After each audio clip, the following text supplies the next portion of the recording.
High guys, welcome back my channel. இன்னைக்கு என்ன recipe பார்க்க போறோம் அப்படின்னு பார்த்தீங்கன்னா, முட்டையை வச்சு சிம்பிளான அண்ட் டேஸ்டான முட்டை மசாலா தாங்க பார்க்க போறோம். இது முட்டை மசாலா கிரேவி எது வேணாலும் சொல்லலாம். இது சப்பாத்தி கூட சாதத்து கூட சைடிஷா வச்சு சாப்பிட்றதுக்கு செமையா இருக்கும்.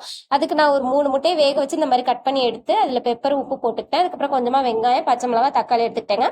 உங்களுக்கு முட்டை எந்த சைஸ்ல வேணுமோ அந்த சைஸ்ல கட் பண்ணிக்கலாம்.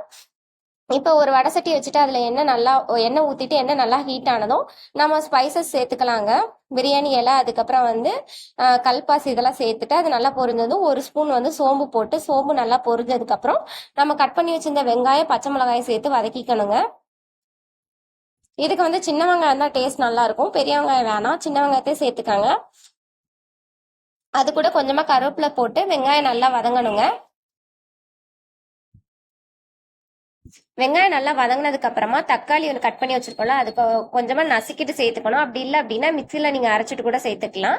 தக்காளி நல்லா மசிய வதங்கணுங்க. வெங்காயம் தக்காளி வதங்குறதுலாம் குழம்பு டேஸ்ட் இருக்கும். தக்காளி வதங்குறதுக்கு நான் லைட்டா உப்பு சேர்த்துக்கிட்டேன். இது பாத்தீங்கன்னா தயிர் சாதம், சாம்பார் சாதம், ரச சாதம் எல்லாத்துக்குமே பெஸ்டான காம்பினேஷனா இருக்கும். அதுக்கப்புறம் சேம் டைம் சப்பாத்திக்கும் சூப்பரா இருக்கும். நீங்க ட்ரை பண்ணி பாருங்க. சிம்பிள் தான், ஒரு 5 மினிட்ஸ்ல இந்த ரெசிபியை செஞ்சு முடிச்சிடலாம். இப்போ தக்காளி நல்லா வதங்கினதுக்கு அப்புறம் நம்ம ஸ்பைசஸ் ஆட் பண்ணிக்கலாம். நான் கொஞ்சமா மஞ்சத்தூள் சேர்த்துக்கிட்டேன், ஒரு 1/2 ஸ்பூன். அதுக்கப்புறம் 1 ஸ்பூன் கரம் மசாலா சேர்த்துக்கிட்டேன். அதுக்கப்புறம் நாங்கள் காரத்துக்கு ஏற்ற மாதிரி எங்களோட மிளகாப்பொடி நான் 2 ஸ்பூன் சேர்த்துக்கிட்டேங்க.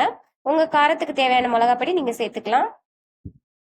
இதை நல்லா வதக்கிட்டு இந்த ஸ்டேஜ்ல அடுப்பு லோ ஃப்ளேம்ல இருக்குங்க, இல்லைன்னா மிளகாப்பொடி கரைஞ்சிரும். இந்த மிளகாப்பொடி வெங்காயத்தை கூட கலக்கறதுக்கா லைட்டா ஒரு அரை டம்ளர் தண்ணி ஊற்றி நல்லா கொதிக்க விட்டுறலாம். இந்த அளவுக்கு கொதிச்சதுக்கு அப்புறம் நம்ம கட் பண்ணி வச்சிருக்கோம்ல முட்டை, அது கூட சேர்த்துக்கலாம். முட்டையோட பெப்பர் உப்பும் போட்டு வச்சிருக்கேன், அதனால நான் கிரேவிக்கு லைட்டா தான் உப்பு சேர்த்துக்கிட்டேன். நீங்க டேஸ்ட் பார்த்துட்டு அதுக்கப்புறமா உப்பு சேர்த்துக்கலாம். இப்போ ஒரு கிளறி விட்டு இறக்குனீங்கன்னா டேஸ்டான பெஸ்டான சைடிஷ் ரெடி ஆயிடுச்சுங்க. வீடியோ பிடிச்சா லைக் பண்ணுங்க. இந்த மாதிரி குட்டி குட்டி ரெசிபி தெரிஞ்சுக்க என்னோட சேனலை சப்ஸ்கிரைப் பண்ணி வச்சுக்கோங்க. தேங்க்யூ ஃபார் வாட்சிங்.